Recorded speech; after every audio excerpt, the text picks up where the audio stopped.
Somebody come get 'em, they're too old for TikTok. Hello and welcome to Too Old for TikTok. We have so many great TikToks to share today. A lot of crazy trends going on, but all fun. In these dark times, we need a little TikTok fun. So I'm excited to get into it. But first, Catalina, how are you? I'm good. As I just showed you, I got a new desk chair, so you no longer have to yell at me for my chair squeaking. To be fair, my chair squeaks as well, so it goes two ways, but you're motivating me to get a new desk chair. Well, now I know a lot about purchasing desk chairs. Well, so let's skip consult. that combo. Offline. We'll do offline. Let's consult offline. Yeah, very good, but it looks beautiful. Thank you. My friend who was with me when I bought it was like, I wouldn't put that color in my house. Well, I was like, should I get it? And she basically was like, I think that color is ugly as hell. And I was like, honestly, it's a desk chair. They're all ugly as hell. I don't care. And so I got it. It is sort of lime greenish, but it's very giving muted. Barf. It's mint puke. green. And you know what? To each their own. I also wouldn't choose a lime green chair. Well, but not all of the chair is lime green. It's a little black. I see some black. Yeah, it looks like a very comfortable chair. So maybe I would choose it just for comfort. It looks like a spaceship.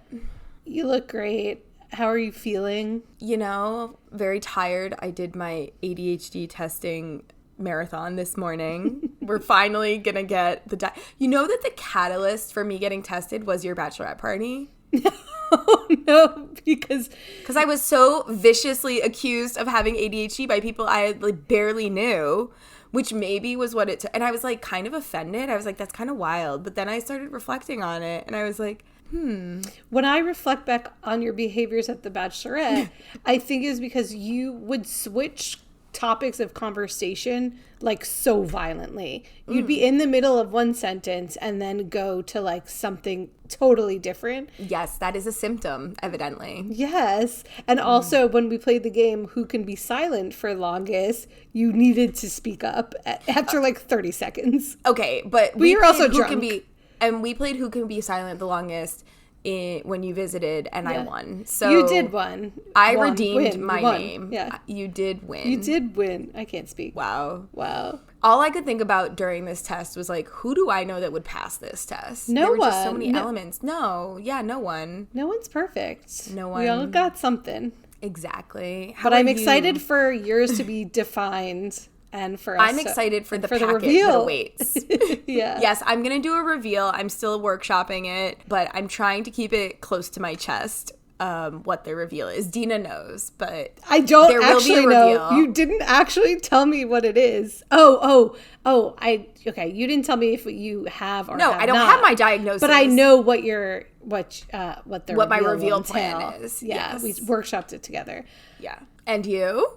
I am good. I found out at my last doctor appointment that I have a giant baby. So I let Catalina know that your biggest nightmare came true. What if she's fat? She said. And guess what? She's a fat baby. She could just be stocky. Big boned. Big boned in the womb. Bone. Also, all these tests are, there's 20% error margin. So, but the lady did say, she said, don't buy any newborn clothes, because she won't fit them. And then when I had my other doctor appointment today, the first thing he did when he walked in, he's like, why is your baby so big?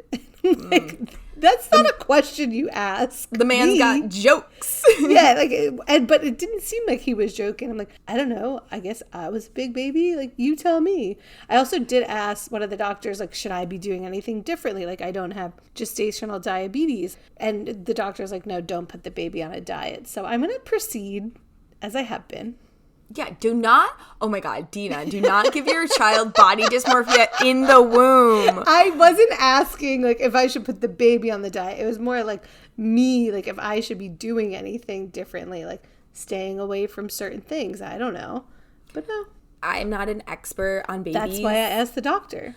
But I feel as though babies are a range, and yours just happens to be on the higher side of the range. Also, I feel like it makes me more comfortable that, like, if you were to give birth for some reason, like, ahead of your due date, I feel like your baby's, like, more cooked than other babies. Or has more That fat could be than other babies. Yeah, I don't know that if could that's just be like signs scientifically of that. wrong, but whatever. But I do like a bigger baby. A small baby's very fragile. I'd be Mm-hmm. afraid. But with a chunkier baby, I could get some meat on their bones. It's less scary to me. You do have a history of dropping babies. Oof, let's not go there. It was one baby and it was barely a drop. I hope Melissa's listening to this. You're going to be so strong, though, from lifting your baby. Yeah, that's true. My arms are going to be buff. Buff. Yeah. Shall we discuss TikToks? Let's discuss TikTok. The first thing I need to discuss is that I'm part of Group 7. Are you part of Group 7, Catalina? This means nothing to me. I've entered a season of being very busy. And that is unfortunately, or maybe fortunately, trickling into my TikTok usage. Guess what? I'm busy too, but I'm still in Group 7. I'm not in Group 7. And I haven't gotten any of those videos. Okay, this is just like some weird side of TikTok. So, Sophia James Music, she's the creator. Here's the video. If you're watching this video, you are in Group 7. I have posted 7 videos tonight, and this is the 7th one. Just as a little science experiment to see what kind of video gets the most reach out of the 7. And I don't know what that says about you, but you're in Group 7. Welcome. So I get that video on my For You page. I'm like, this is funny. Nothing more of this is going to come. That's a conceit that happens that I've seen on TikTok before, where it's like, you got this version of the 2 things that are circling around. Creators playing with the algorithm as a way to get viral and stir up, comments and things. But this really took off because I got so many Group 7 videos. So the first one's by Not Jay Capiello. Did anyone else randomly get assigned to a group, and is it only Group 7, or were there other groups? I got assigned to Group 7, and I'm seeing Group 7 content, and it is amazing. People are running with it. People are taking videos of the sunsets and dolphin stampedes, and I'm seeing really good hot takes, and I'm seeing people enjoying their day and dancing in the rain. I'm seeing a bunch of great stuff from Group 7, and I need to know, are there other groups out there? Because I'm not seeing any content from any other groups. I saw the one video of, hey, you've been assigned Group 7, and then I saw all this Group 7 content, and I need to know, am I too chronically online for this? I love whatever the fuck is wrong with us. I love whatever the fuck is wrong with this app, because the fact that one person was like, you're randomly assigned to Group 7, and then people just started making content being like, Group 7 is elite. If you're in Group 7, it's nice to meet you. Hi. Come say hi in the comments. Have a good day. So she's getting all these Group 7 videos.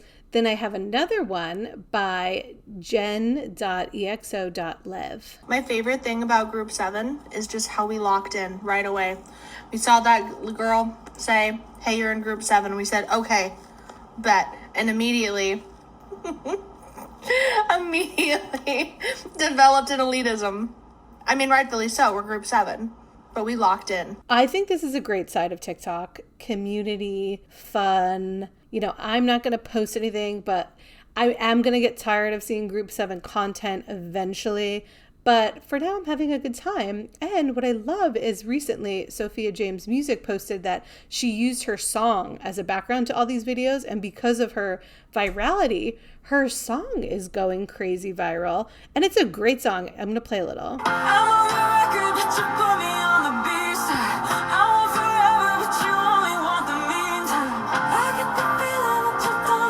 So I just love, when the TikTok algorithm does it right and, promotes great creators or artists, you know what? This is what TikTok's about. I have a follow-up question. Sure. Are there other groups? There are. She did create other groups. There's a video for each group, but none of the other groups caught on quite like this one. This one has millions of views and the other ones have, hundreds of thousands. So this conceit of what she did really caught on, and then just Group 7 took a whole turn for So Group 7 virality. was the one that popped off. Exactly. Evidently. Yeah. Well, go lovely. check out her music. This did not come across my For You page, and that's the beauty of TikTok. It is. Watch you get stuff now. We'll see. Report back next week. Okay, the next thing on my For You page, which I think has to do a lot because I watch a lot of content with elder people. There is a lot of granny chiropractor AI going on. So basically, it's literally just a granny, an older woman on the table,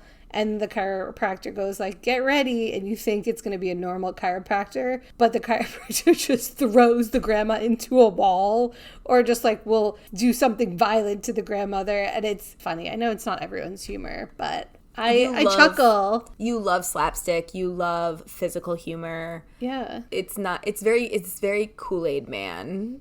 Yeah. Well, and this video Busting through a example is by Keaton. Just relax your shoulders for me. We're gonna get a little movement in the mid back. Should feel a quick pop.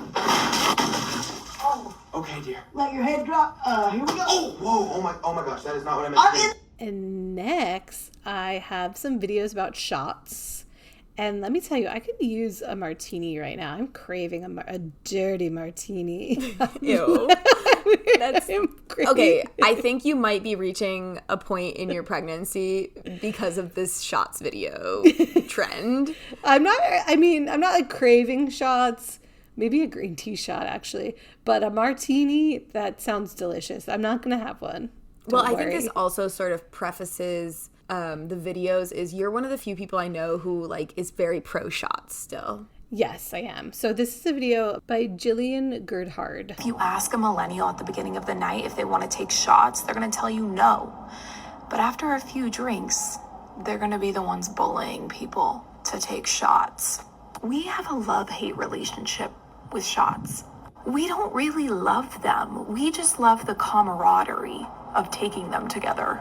It's a bizarre combination of peer pressure and patriotism. I mean, we have a whole song about taking shots. Shot, shot, shot, shot, shot, shot. Like, if you've ever been in a bar and somebody yells, shot, it's not just a suggestion, it's a call to arms. The whole bar becomes a bunch of frat boys. People are high-fiving each other. It just really brings us together. The names are always so funny. They're either like soft and sweet, like lemon drop, or green tea shot, or fuzzy navel, or aggressive, like snake bite, or Jaeger bomb, or mind eraser. I mean, nothing keeps the party going like a baker's dozen of Irish car bombs. And then we always end the night saying, I'm never drinking again. I will say, I agree with this, but for me personally, I will have shots in the beginning of the night. I love shots at a pregame. I did back in college. I still do. I mean, obviously, I'm not doing that now. Yeah. But yeah, I love it all. Are we pre-gaming anymore? Like, when was the last time you pre-gamed? Yeah, that's true. The pregame, the art form is dead. I did, before I got pregnant in March, host a club night.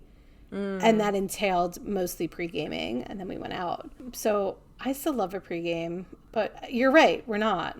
Yeah, I mean, I think pre-game in the original sense of when we were in college, and it was like, let's drink 17 shots of vodka, and then that way we don't have to buy any drinks at the club. Right, that 'cause was it's like expensive. one approach. Yes. Yeah. And then it was more like, let's have some drinks with friends before the bar. And now it's more like, either come over for drinks or meet me at the bar, but we're not drinks doing two locations. Two Yeah. locations are harder to negotiate these days. For sure. It's for not sure. out of the question. No, I think it's easier in New York. I think it's probably harder in Columbus. Well, yes. Social life is an uphill battle for me here, but I'm trying. I'm also just tired and lazy. That's another thing. I think that's the other thing. When you have a 2-hour pregame and then go out at 11 or 12, like, we're not doing I'm that not doing either. that. I have We're things not to do. I we're gotta too get up. tired. I gotta get now that I have learned about life without a hangover on the weekends. Although I do have something to say about this, and this isn't just about hangovers. This is just about early rising. Mm-hmm. I had some friends staying with me this past weekend, and they are pretty early risers.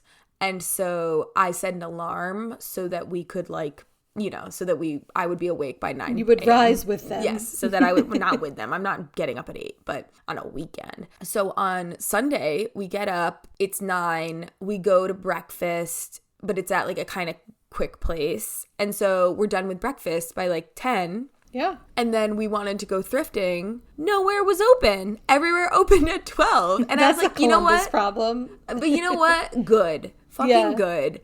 Because I'm glad that I've learned that one of my hobbies is really for me, because who's going thrifting at 10 a.m.? Yeah, I will say I really commend you. I wish I could still sleep late, but definitely in pregnancy, like I've been waking up by 7 every morning. It's been very tragic, but if I could sleep to 10, I would. Yes. I think that I run out of activities. And as we know, a sign of ADHD, as you're saying, is that you need to be busy at all times. Well, that's the impulsive strand.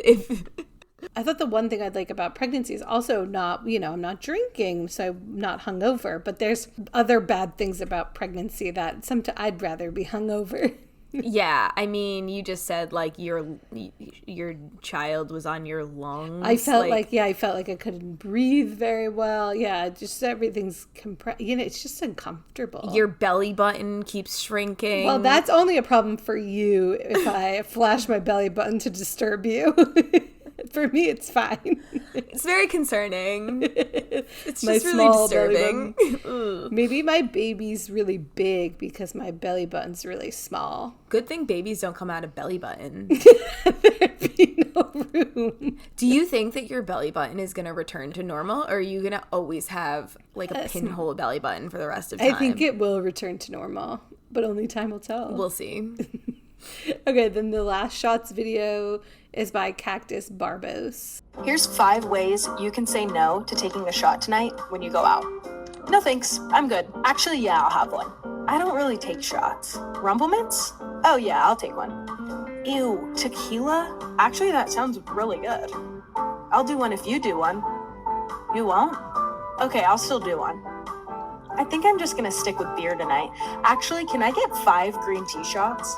Okay, moving on to Catalina. What's on your For You page? Okay, well, the first one is visual, but it's a follow-up to a recurring theme in my life and on this podcast, and I'm just going to read it. So it's a girl, front-facing camera with sound, and it says, "My guilty pleasure are those rage bait revenge drama shorts with bad acting, crazy unrealistic plots, and wildly unbelievable scripts. Once I'm trapped, I will scour the internet until I find the 1.5 hour video and will sit through the millions of ads. The latest I've fallen victim to was Watch Out, I'm the Lady Boss." I want to know what that plot line is. Okay, well, I went into the comments. Oh, good. And my favorite was the third comment says, "The fucking rejected by beta and mated to his alpha brother one has me in a chokehold." Oh, I've watched that one. Have you watched all hour and a half of it? I haven't been able to watch all of it, but what I realized last week, maybe this is why I'm not watching as many TikToks. I was just going to say, this is what you're busy with. Well, no, it's on TikTok. So I scroll to it and it's about like werewolves, but no one has transformed into a werewolf. Also, this is the second like werewolf alpha beta one that I've seen ads for.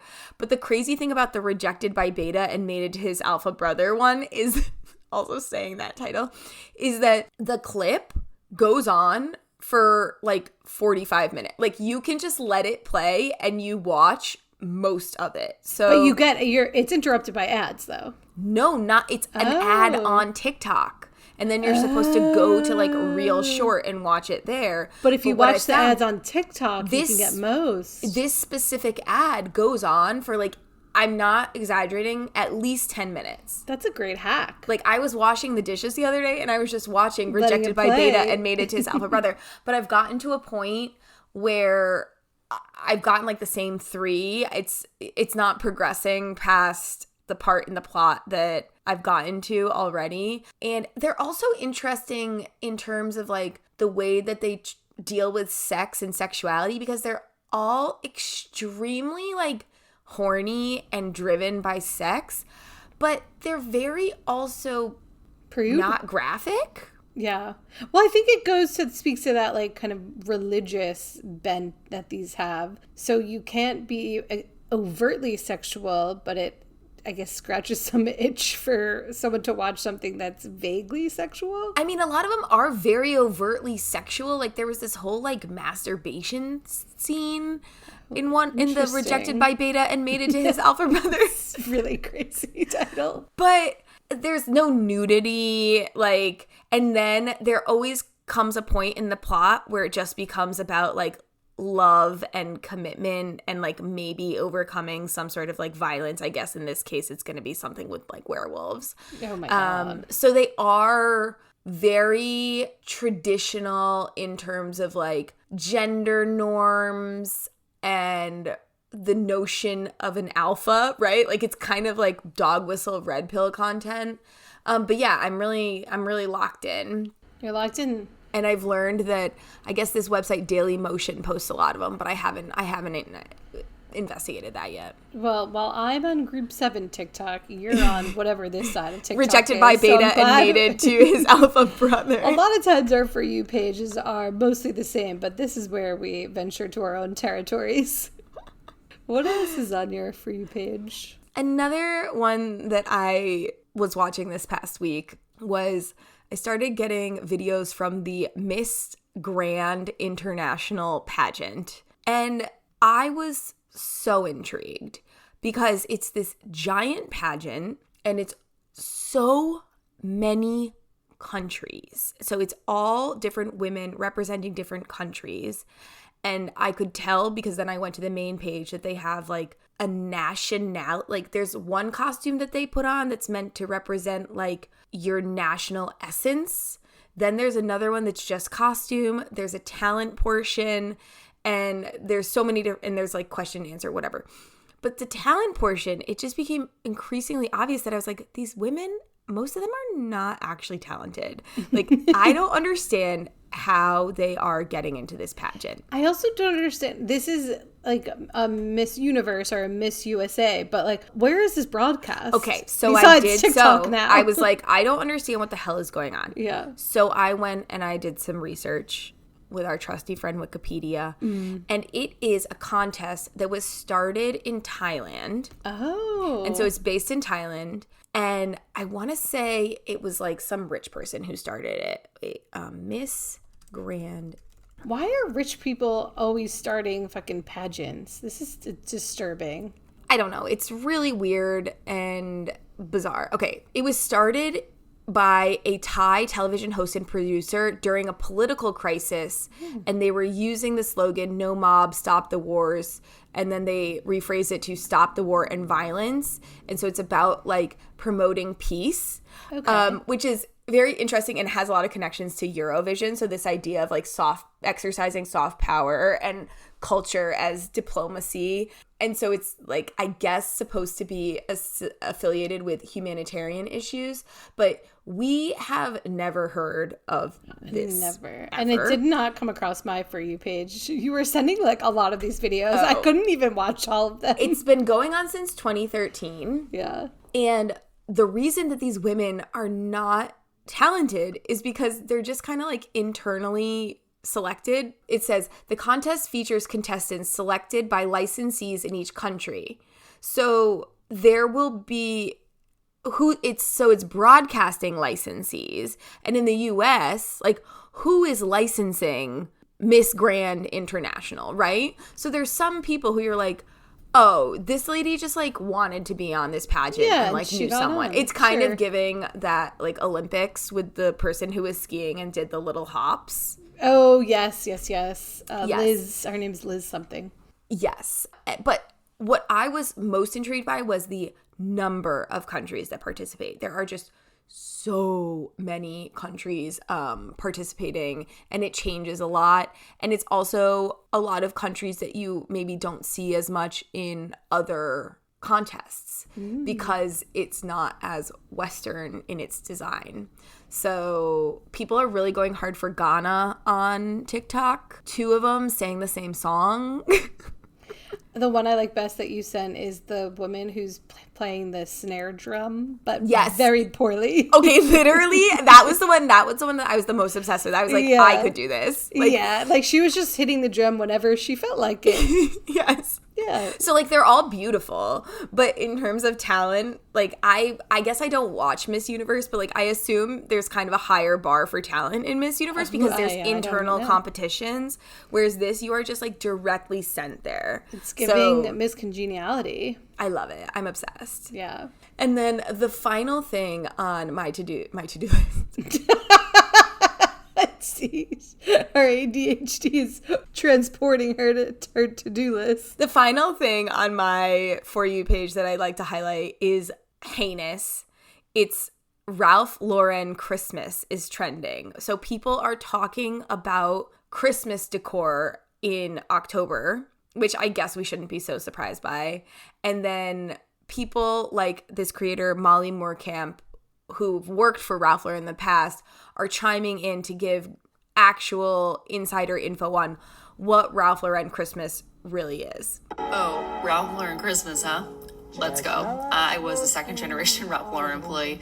My mom did merchandising and she opened the collection store on the plaza in Kansas City in the 80s.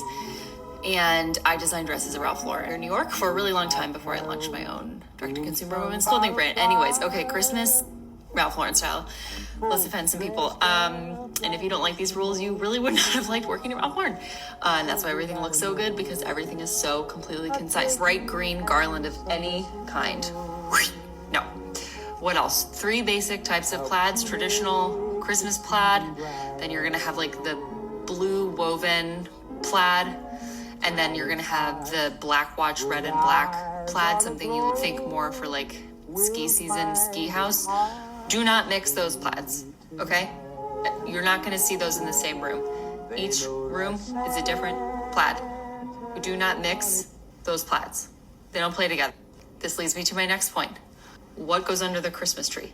We could maybe mix a few plaids of the same shade under the Christmas tree.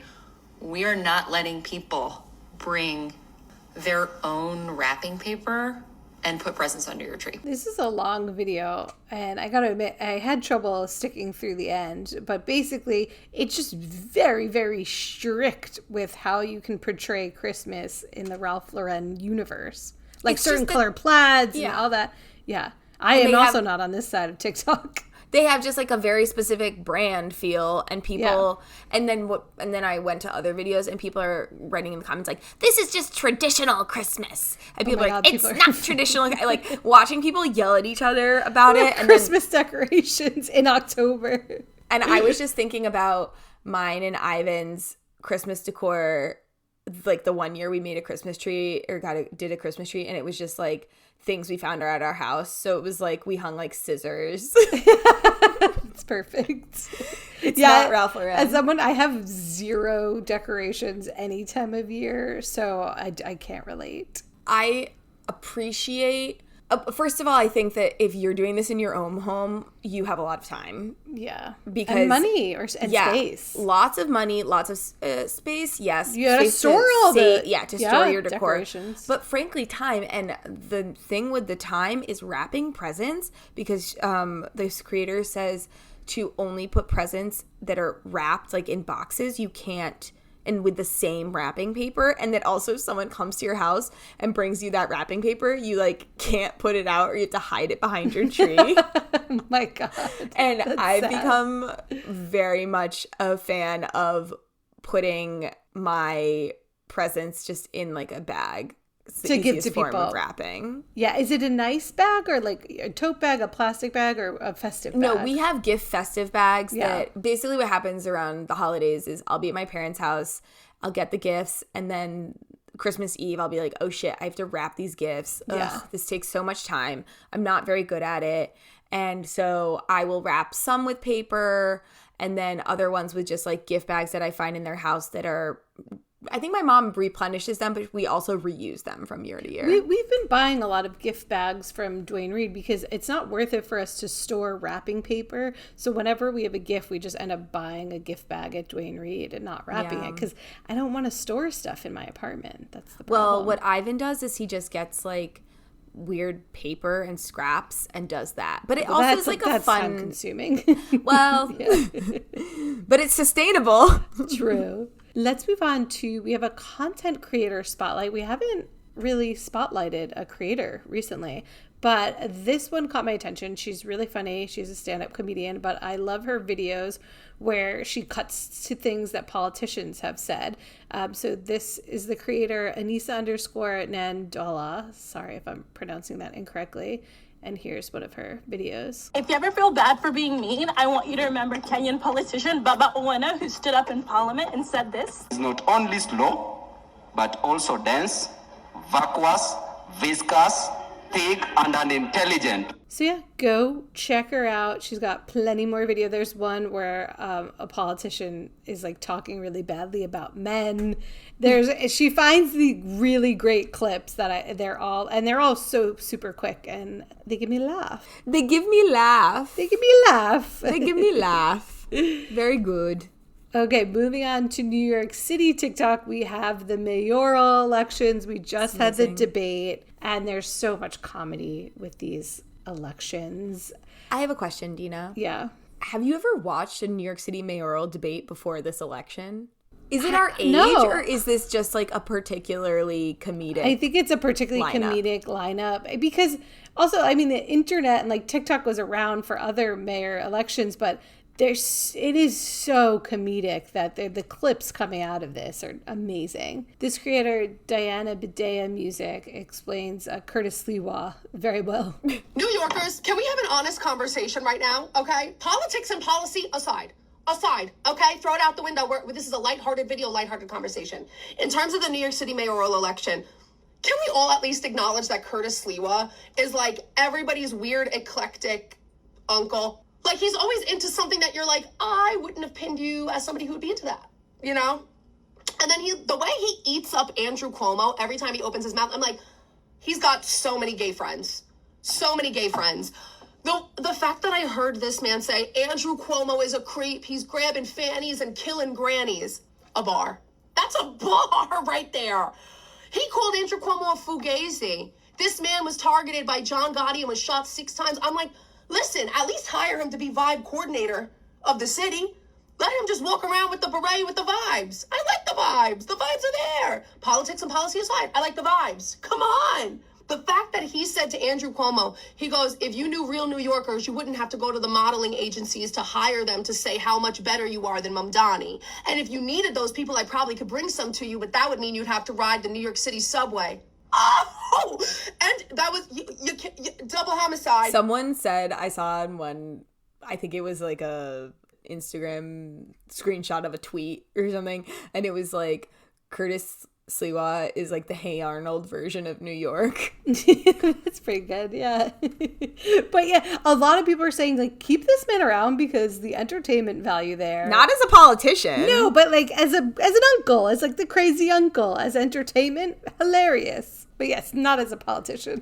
Oh my, I mean, I loved this video that I sent you from Ethan For You. I thought these impressions were amazing. Yeah, and you won't see it, but on the screen, he's impersonating all 3. And from the audio, you'll be able to tell when he switches from one to the other. Hello, gentlemen. Thank you for joining us. First question is, what's your favorite borough? Brooklyn. Well, let me just start off by saying there are 5 boroughs. Manhattan, the other ones, and... I was shot in a taxi cab once, 16 times. Followed the guy to Hoboken, said he knew my mom, didn't believe the guy. I swear vengeance from that day, I was gonna find him and I was gonna kill him. Totally. And how do you get around the city? I ride the bus. I would say I'm one of the most experienced walkers I'm a New Yorker, so I do love to walk. My opponent over here thinks we're gonna get flying buses and teleportation devices, but how are we gonna pay for it? That's the question. I thought not. Yeah, I went to Staten Island once, met a guy named Stinky Tony. He told me if I ever come back there, he'd have me by the neck. That's why I got the scar in my hand. He made me do a blood oath.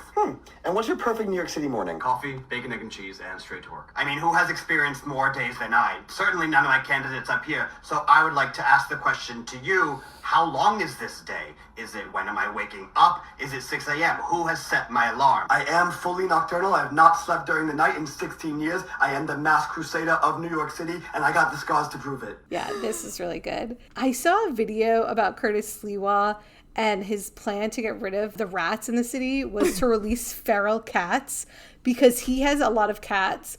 So his plan was to have like a cat on each block, and then when asked who would watch... A cat on each block? Yeah, because and like they just like stick around. Yeah, and then when asked like who would take care of these cats, he said he thought a good candidate was like a single woman in their 40s or something. God. It was a great little tidbit. It's very much like Parks and Rec. Like, yeah, those, but it's kind of horrifying because, I mean, I guess it would be more horrifying if he won. Yeah, which he's run so many years. He's never won. Is he normally the Republican candidate? Yeah, for years and years he's been the Republican candidate, and it's just New York, so he's obviously, never won. How does he beat other Republican candidates? Because other Republicans know they're not going to win in New York. That's why. So they just don't even want to waste their time. I think so. It's not even, to spend money on a campaign you're going to lose. It's a waste of time. I saw something with the parade question where someone was was this question paid for by Big Parade? The parade question was great. If you have not seen clips of that, go look up all their answers to things about parades. Okay. Insane. When the election is this November. It's so soon. No, I know, but it's the week that my ADHD reveal is going to be. What's more important? All right, well, thank you everyone for listening, and we'll be back next week. And that's all, Miss folks. you. Bye. Bye.